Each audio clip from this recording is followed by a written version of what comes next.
ഇപ്പോൾ ഉള്ള യുവതലമുറ, ഇപ്പോൾ ഉള്ള ജെൻസി ആയിരുന്നാലും ഇപ്പോൾ ഉള്ള ആൽഫ ബീറ്റ ഉള്ള പിള്ളേരെല്ലാവരും ആയിരുന്നാലും അവർക്കൊക്കെ വരുന്ന ഒരു സ്കിൻ പ്രോബ്ലം എന്ന് പറയുന്നത് എന്തായിരിക്കും?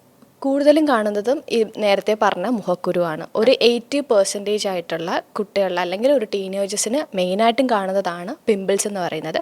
അത് കൂടുതലും നമ്മുടെ ഹോർമോണൽ ഇഷ്യൂസ് കൊണ്ട് തന്നെ വരുന്നതാണ്. പിന്നെ മെയിൻ കംപ്ലൈൻ്റ് ആയിട്ട് പറയുന്നതാണ് ഓയിലി സ്കിൻ. അവർക്ക് കുട്ടികൾക്ക് എപ്പോഴും അല്ലെങ്കിൽ ഒരു ടീനേജേഴ്സിന് എപ്പോഴും പറയുന്നതാണ് അവർക്ക് ഒരു ഓയിലി സ്കിൻ എപ്പോഴും ഫീൽ ചെയ്യുന്നവർ. ഇതും ഒരു ഹോർമോണൽ ഇഷ്യൂസ് കൊണ്ടാണ് വരുന്നത്. അടുത്തത് സ്കിന്നിന് ഡ്രൈനെസ്, അതായത് വരൾച്ച. അത് കൂടുതലായിട്ടുള്ള വെയിൽ കൊള്ളുക, അതുപോലെ തന്നെ വെള്ളം കുടിക്കാതിരിക്കുക, കൂടുതൽ ആ ഒരളവിൽ കറക്റ്റായിട്ട് വെള്ളം കുടിക്കാതിരിക്കുക, അതൊക്കെയാണ് മെയിനായിട്ട് വരുന്നത്. പിന്നെ ഇപ്പം ഒരു ടീനേജ് ആണെങ്കിലും അവർ കൂടുതലും പറയുന്നതാണ്, അതായത് അകാല ആയിട്ടുള്ള വാർദ്ധക്യം.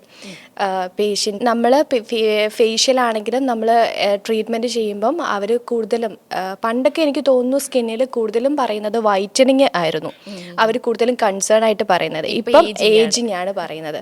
അപ്പോൾ അങ്ങനത്തെ ഉള്ള ട്രീറ്റ്മെൻ്റ് ആണ് പറയുന്നത്.